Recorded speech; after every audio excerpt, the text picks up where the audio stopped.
우리는 살아가면서 마음에 아주 존경하는 분이 있을 수가 있습니다. 그런데 마음에 존경하는 마음이 든다는 것은 그분을 신뢰하고 또 그분에 대해서 내가 잘 알기 때문에 그분을 존경하는 마음이 생기는 것입니다. 그 존경하는 분, 즉 그분에 대해서 내가 아는 게 별로 없고 또 신뢰하지도 않는다면 그분을 존경하는 마음이 우러러 나올 수가 없는 것입니다. 오늘 함께 예배를 드리는 여러분은 누구를 가장 존경하며 살아왔었는지요? 아니면 별로 존경하는 분이 없었는지요? 저는 말씀을 준비하면서 제가 가장 존경했던 분이 누구일까라고 생각을 해보았습니다. 그런데 제 마음에는 저희 어머니가 가장 존경하는 분으로 자리를 잡고 있음을 느낄 수가 있었습니다. 저를 낳아주시고 키워주신 것 때문에 존경한다는 것보다 더 큰 이유가 있음을 저는 알 수가 있었습니다.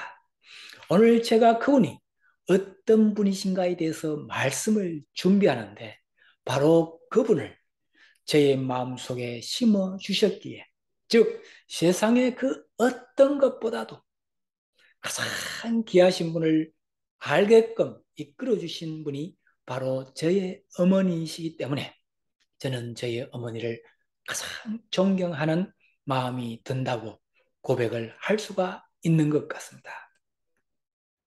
오늘 예배를 함께 드리는 모든 분들은 똑같은 공통 분모를 가지고 있음을 저는 느낍니다. 그 공통 분모는 바로 우리 모두가 그분을 믿고 따르는, 즉 하나님을 믿고 있는 사람들이란 것입니다. 하나님을 믿는다고는 하면서 우리는 하나님이 어떠신 분이신지 대해서 상세하게 잘 모르고 믿을 수도 있을 것입니다. 하나님을 사랑하고 하나님을 존경한다고 말을 하면서도 우리는 하나님에 대해서 아는 게 너무 부족하지는 않았는지라는 생각을 해봅니다.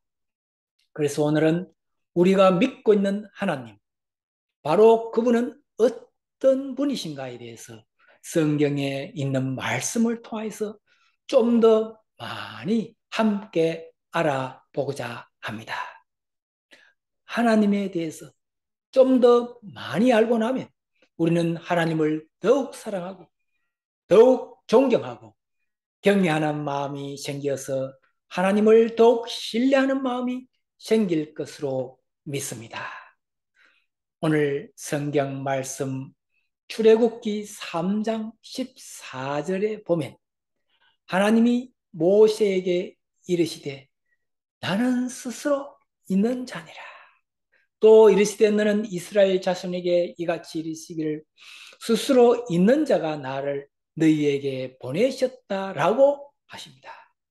이 본문 말씀에 보면 모세가 13절에서 모세가 하나님께 고하되 내가 이스라엘 자손에게 가서 이르기를 너희 조상의 하나님이 나를 너희에게 보내셨다 하면 그들이 내게 묻기를 그의 이름이 무엇이라 하리니 내가 무엇이라고 그들에게 말하리까? 라고 하나님께 질문을 하였을 때 하나님은 나는 스스로 있는 자니라 라고 하나님 자신을 소개하고 있습니다. 네, 그렇습니다. 하나님은 사람들이 만든 우상과 그 어떤 다른 종교에서 사람들이 만들고 믿고 있는 대상이 아니라 하나님 스스로 계신 분이신 것입니다. 하나님의 성품에 따라서 하나님의 이름을 지칭하는 이름이 약 700여 개나 있습니다. 그러나 오늘은 우리들이 꼭 기억해야 할 하나님의 이름 몇 가지를 소개하면서 하나님이 어떤 분이신가를 설명하고자 합니다. 우리가 사용하는 하나님의 이름 중에 제일 먼저 떠오르는 이름은 여호와, 즉 야훼의 하나님, 이 여호와의 뜻은 지존자요 영원히 존재하는 분으로서 스스로 존재하시는 분을 가리킵니다. 누군가에 의해서 만들어지지 않고 스스로 존재하시면서 이 온 우주 만물을 창조하시고 사람을 만드신 분이 바로 그분이십니다. 바로 그분은 여호와 하나님 우리 아버지이신 것입니다. 두 번째로 하나님의 이름을 소개하고자 합니다. 그분의 이름은 에스겔 48장 35절에 기록되어 있습니다. 그 사면의 도합의 합이 1만 8천 척이라. 그날 후로는 그 성읍의 이름을 여호와 삼마라 하리라 라고 기록되어 있습니다. 하나님은 이스라엘 땅에만 있는 것이 아니라 이스라엘 백성이 포로로 끌려온 바벨론에도 함께 하신다는 것을 말하기 위해서 여호와 삼마라고 불렀습니다. 여호와 삼마는 하나님이 거기에 계신다는 뜻으로 하나님은 우리가 어디에 있든지 항상 거기에 계시는 분이란 뜻입니다. 즉 무소부재하신 하나님이시란 뜻입니다. 하나님은 온 우주에 어디에든 계시면서 온 우주를 다스리시는 분이십니다. 그러니 우리가 살아가면서 하나님을 피할 수가 없고 하나님은 어디에든 계시니 내가 무엇을 하든지 공평하고 정직하게 사며 살아가야 하는 것입니다. 그리고 내가 사망의 음침한 골짜기에 다닐지라도 하나님은 나를 건져주시고 하나님의 손으로 붙들어 주시는 것입니다. 내가 어떤 상황에 있더라도 항상 하나님은 나를 지켜보시고 그곳에도 늘 함께 계시는 분이 우리 하나님이신 것입니다. 내가 어느 곳에 있든지 항상 나와 함께 하시는 하나님을 때로는 두려워하고 살아야 하겠으며 또 때로는 여호와 삼마 나의 하나님을 찬양하며 살아가야 하는 우리들이 되어야 하겠습니다. 아멘이시죠? 세 번째로 하나님의 이름을 소개합니다. 그분의 이름은 창세기 22장 13절 14절에 잘 나와 있습니다. 아브라함이 눈을 들어 살펴본 즉 한 수양이 뒤에 있는데 뿔이 수풀에 걸렸는지라. 아브라함이 가서 그 수양을 가져다가 아들을 대신하여 번제로 드렸더라. 아브라함이 그 땅 이름을 여호와 이레라 하였으므로 오늘날까지 사람들이 이르기를 여호와의 산에서 준비되리라 하더라 라고 있습니다. 하나님께서 아브라함에게 모리아 산에 올라가서 제사를 드리되 아들 이삭을 제물로 드리라고 했습니다. 그때 아브라함은 하나님의 말씀에 순종하여서 이삭을 제물로 바치려고 했지만 하나님께서는 미리 양을 준비해 두시고 이삭 대신에 양을 제사를 드리도록 준비해 주셨던 내용입니다. 하나님께서 미리 준비해 주신 것에 감명받은 아브라함은 그 땅의 이름을 여호와 이레라고 하였던 것입니다. 아브라함이 독생자 아들을 제물로 바치라고 하신 하나님의 말씀에 참 아브라함은 받아들이기 그 어려운 상황에서도 끝까지 하나님의 말씀에 순종하였던 것을 볼 수가 있습니다. 그럴 때 하나님께서 미리 준비하시고 예비하신 그 순양으로 제사를 잘 드릴 수가 있었던 것을 볼 수가 있습니다. 하나님은 우리들의 앞날에 하나님께서 보시기에 필요하다고 생각하시는 것은 항상 미리 준비해 주시는 분이 바로 그분이십니다. 이 시간 제 간증 하나를 하도록 하겠습니다. 저는 딸 둘, 아들 하나인 아버지입니다. 두 딸을 다른 주의 대학을 다 보내고 나니까 막내인 아들이 집에서 중원고등학교를 보낼 시점인 12년 전에 저는 신학 공부를 하고 싶은 마음이 들었습니다. 그 이유는 제가 단기 선교를 그때에 매년 가고 있었기 때문에 단기 선교에 갔을 때도 말씀을 전할 수 있었으면 좋겠다라는 생각으로 공부를 시작하였습니다.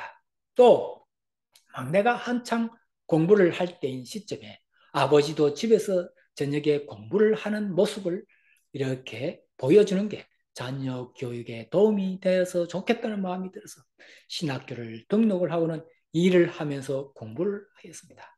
목회를 하기 위한 공부는 아니었습니다. 그렇지만 저는 열심히 공부했습니다. 그래서 3년 후에 신학 석사와 5년 후에 성교학 박사를 취득하게 되었더랬습니다.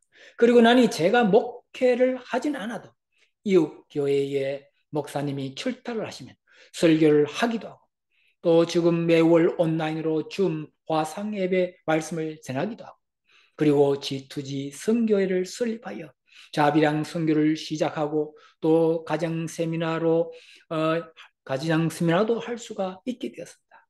지금에 와서 생각해 보니 지금 제가 이렇게 말씀을 전할 수 있게 미리 준비해 주신 여호와 이레의 하나님이 참으로 감사한 마음이 가득함을 저는 간증하고 고백할 수밖에 없는 것 같습니다. 하나님은 우리의 미래에 하나님께서 보시기에 나에게 꼭 필요한 것을 미리 준비하게 해주시고, 또 하나님께서 보시기에 나에게 가장 좋은 것으로 미리 준비하여 주시는 분이 바로 우리 하나님이심을 날마다 고백할 수 있는 저와 여러분이 되시기를 바라겠습니다. 아멘이시죠? 네 번째로 하나님의 이름을 소개합니다. 그분의 이름은 출애굽기 17장 15절에 나옵니다.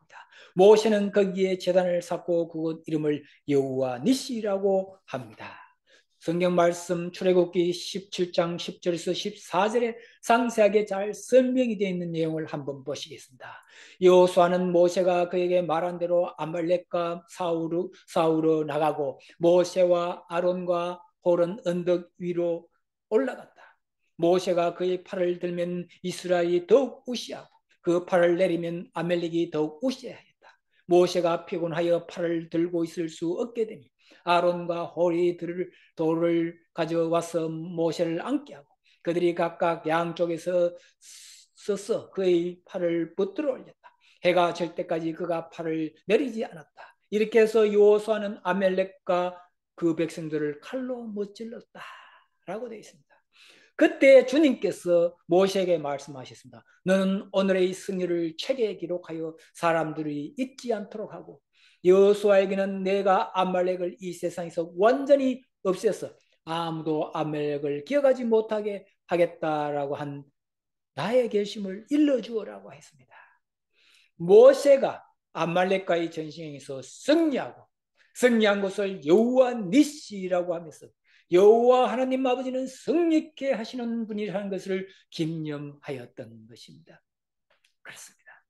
우리는 살아가면서 사탄의 공격을 받아서 마귀들과 싸울 때도 있고, 또 이런저런 영적 전쟁에 접할 때가 있을 것입니다.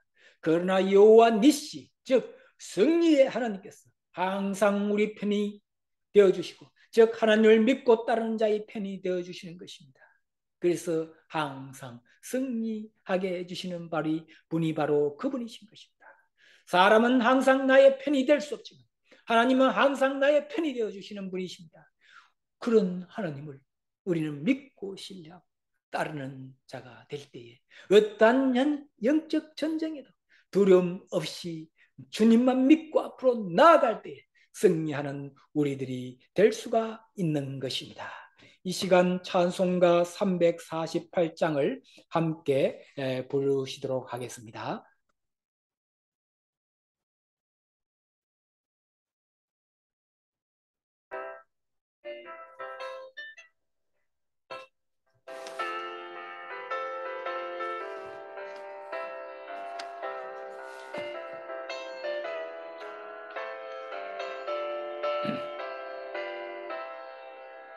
마귀들과 싸울지라 죄악과성 형제여, 담대하게 싸울지라 저기 악한 정병과 심판날과 멸망의 날, 내가 섰는 눈앞에 곧 다가오리라. 영광 영광 할렐루야, 영광 영광 할렐루야, 영광 영광 할렐루야, 곧 승리하리라.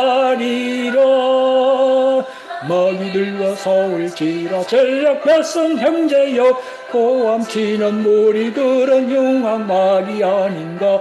무섭고도 더러운 죄 모두 떨쳐버리고 주 예수 붙들라. 영광 영광 할렐루야 영광 영광 할렐루야 영광 영광 할렐루야 또 승리하리라. 그렇습니다. 무섭고도 더러운 죄 모두 떨쳐버리고 주 예수를 붙들 때 우리는 할렐루야 곧 승리할 수가 있는 것입니다. 그런 우리 하나님을 신뢰하고 믿고 살아가야 하겠습니다. 마귀들과 싸울지라 죄악 벗은 형제여 구주 예수 그리스도 그신 나를 벌리고 너를 도와주시려고 서서 기다리니 너서 나오라. 영광 영광 할렐루야 영광 영광 할렐루야 영광 영광 할렐루야 또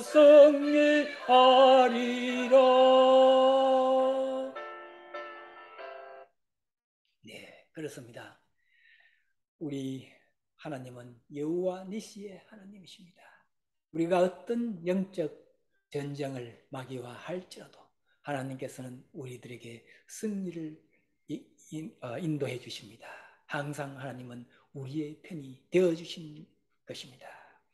다섯 번째 하나님의 이름을 소개합니다. 출애굽기 15장 22절에서 26절 말씀입니다. 출애굽기 15장 22절에서 26절까지 보면 치료하시는 하나님 여호와 랍바의 하나님의 모습을 볼 수 있습니다. 모세는 이스라엘 홍해에서 인도하여 수르 광야로 들어갔습니다. 그들은 사흘 동안 걸어서 광야로 들어갔으나 물을 찾지 못하였으며 마침내 그들이 마라에 이르렀는데 그것의 물이 써서 마실 수가 없으므로 그것의 이름을 마라라고 했습니다. 이스라엘 백성 모세에게 우리가 무엇을 마신단 말입니까? 라고 불평하였습니다. 모세가 여호와께 부르시되 여호와께서 그에게 한 그루 나무를 보여주셨습니다. 그가 그 나뭇가지를 꺾어서 물에 던지니 그 물이 단물로 변했습니다. 여호와께서 그들에게 법도와 율례를 정하여 주시고 그들을 시험하신 것이 바로 이곳인 것입니다. 너희가 내 말을 들어 순종하고 내 계명에 귀를 기울이면 내가 애굽 사람에게 내린 모든 질병 중 하나도 너희에게 내리지 아니하리라. 나는 너희를 치료하는 여호와임이라 라고 했습니다. 여기서 치료라는 말은 여호와 라파라는 히브리 말입니다. 구약 시대뿐만 아니라 신약 시대에 와서도 수많은 병자들을 고치시는 이적들을 우리는 있었음을 잘 알고 있습니다. 소경을 고치시고 귀신 들린 자를 고치시고 안전뱅이가 일어나고 문둥병자가 깨끗하게 나음을 받게 되고 죽었던 나사로가 살아나는 등 수많은 치유의 이적들이 나타났음을 우리는 성경 말씀을 통해서 잘 알고 있습니다. 현대사회에 와서도 많은 사람들이 치유의 하나님을 만나는 이적들이 일어남을 우리는 많이 듣고 볼 수가 있습니다. 그것은 곧 여호와 라파의 하나님, 치료의 하나님께서 구약 시대나 신약 시대나 현대 사회에서도 똑같이 성령님의 간섭과 섭리로 많은 사람들이 치유되고 있음을 우리는 볼 수가 있는 것입니다. 몇 개월 전에 제가 간증을 해드렸던 이웃교회 목사님을 조금 더 상세하게 업데이트한 내용으로 간증을 해드리도록 하겠습니다. 작년 7월에는 담당 의사가 치료를 포기한 상태였습니다. 왜냐하면 암이 온몸에 전이 되어서 간과 목과 또 척추 등 여러 곳에서 암이 발생되어서 더 이상 가망이 없다고 그냥 몇 개월만이라도 좀 더 의미 있게 사는 게 좋겠다고 했습니다.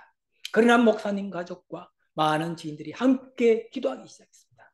그리고 치료를 위해서 휴스턴의 큰 병원으로 가서 한 달간 집중 치료를 하기 시작했습니다.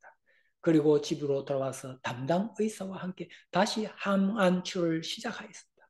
그때 목사님의 몸무게는 110파운드에 불과하고 얼굴은 하얗게 뼈만 앙상한 상태였습니다. 몇 개월 후에 저는 건강 세미나 건강 5대 요소라는 제목으로 준비를 하다가 햇빛을 하루에 최소한 15분을 쬐는 게 건강에 참으로 중요하다는 것을 알게 되어서 목사님 집에 가서 목사님을 휠체어에 태우고 타운하우스의 수영장을 여러 바퀴 돌면서 햇빛을 쬐고는 매일 햇빛 쬐면서 운동을 해야 한다고 목사님께 강조하여 이야기를 해드렸습니다. 그런데 목사님께서는 그날부터 스스로 휠체어를 타시고 햇빛을 쬐으시고 점차로 휠체어에서 보조장치를 잡고 걸으시기 시작했습니다. 그 이후에 매일 아침과 저녁에 무렵에 1시간씩 걸으시기 시작했습니다. 항암 치료와 처방을 받은 약을 계속 드시면서 1시간씩 걸은 후에 식욕이 당기고 잠이 잘 오는 현상이 오게 되었습니다. 이제는 얼굴이 검게 탈 정도로 건강한 모습이 되어서 147파운드가 나갈 정도로 건강이 회복이 되어 가고 있습니다. 그리고 매주 주일날 예배를 인도하면서 설교를 하시고 또 침례교 총회에 초청되어서 비행기를 타고 LA까지 가셔서 간증을 하시기도 하는 건강의 회복이 되었습니다. 하나님 아버지는 정말 치료하시는 여호와 라파의 하나님이시고 저는 아주 가까이에서 생생하게 볼 수가 있었습니다. 이렇게 또 간증을 하게 되었습니다. 이 모든 결과에 하나님께 영광 드높여 드리고자 합니다. 성도 여러분, 어디가 아프고 몸이 안 좋으시면 치료하시는 하나님께 먼저 간절하게 기도를 하십시오. 그리고 또 의사가 처방해 준 약을 드시고 운동을 하시고 또 하나님께서 주신 자연을 마음껏 활용해서 햇빛을 쬐고 맑은 공기를 마십시오. 그러면 여호와 라파의 하나님, 치료하시는 하나님께서 치유해 주실 것으로 믿습니다. 아멘이시죠. 여섯 번째 하나님의 이름을 소개합니다. 성경 말씀 사사기 6장 24절 말씀입니다. 여호와께서 그에게 이르시되 너는 안심하라 두려워 말라 죽지 아니하리라 하시니라. 기드온이 여호와를 위하여 거기서 단을 쌓고 이름을 여호와 살롬이라 하였더라. 그것이 오늘까지 아비에셀 사람에게 속한 오브라에 있더라. 살롬이란 말은 히브리 말로서 평강, 평안이라는 뜻입니다.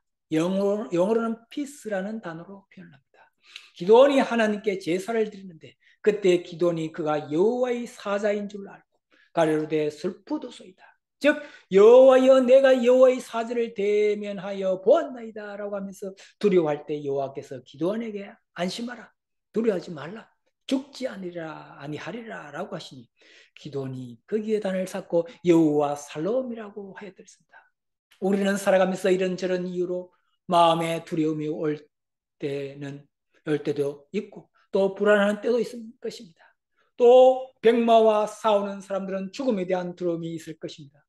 그리고 젊은 청년들은 미래에 대한 두려움도 있을 것입니다. 여러 가지의 이유로 마음에 두려움이 찾아올 때는 우리는 평강의 하나님께 여호와 살롬 하고 외치면서 두려움을 이겨내야 하겠습니다. 요한복음 14장 27절에 하나님께서 예수님께서 말씀하십니다. 나는 너에게 평안을 주고 간다. 이것은 내가 너에게 주는 내 평안이다. 내가 주는 평안은 세상이 주는 것과는 다르다. 너희는 마음에 근심하지 말고 두려워하지도 말아라 라고 했습니다. 예수님은 우리들에게 평안을 주시는 분입니다. 우리는 세상을 살아가면서 마음에 근심하고 두려워하지 말아야겠습니다. 예수님은 모든 문제의 해답이시기 때문입니다. 그분께 아뢰고 그분께 기도하면 우리 마음의 평안을 주시는 그분이 바로 성자의 하나님 예수님이 계시고 또 성령의 하나님께서 우리의 마음을 감찰해 주시고 성부의 하나님께서 늘 지켜주시는 것입니다. 이제 오늘 말씀을 다시 한번 정리해 보겠습니다. 스스로 지존하시는 여호와 하나님은 우주 만물을 창조하셨고 사람을 만드신 분이십니다. 그분은 세상 어디에든 안 계시는 것이 없습니다. 무소부재하신 분이십니다. 그러니 우리는 항상 정직하고 공평하게 공의롭게 살아가도록 하여야 하겠습니다. 여호와 하나님 아버지는 우리의 앞날에 필요한 것을 미리 준비해 주시는 여호와 이레의 하나님이십니다. 그리고 우리가 마귀와 영적 싸움을 하게 될 때도 항상 승리하게 해주시는 여호와 니시의 하나님이십니다. 또 우리가 몸과 마음이 아프고 힘들 때도 그분께 간절하게 기도할 때 여호와 라파의 하나님, 아버지께서 치료해 주시어 병마를 이기게 해주시는 것입니다. 세상을 살아가면서 마음의 두려움이 몰려올 때는 평강의 하나님께 가까이 다가서서 그분의 손을 붙잡으시면 여호와 살롬의 하나님께서 마음의 평강과 평안을 주시는 것입니다. 이러한 하나님이 우리의 아버지시니 그분을 신뢰하고 그분을 따르고 그분과 늘 함께하는 삶으로 우리의 삶이 더욱 윤택하고 평안한 삶이 될 수 있기를 간절하게 소망하며 바라겠습니다. 다 함께 기도 드리시겠습니다.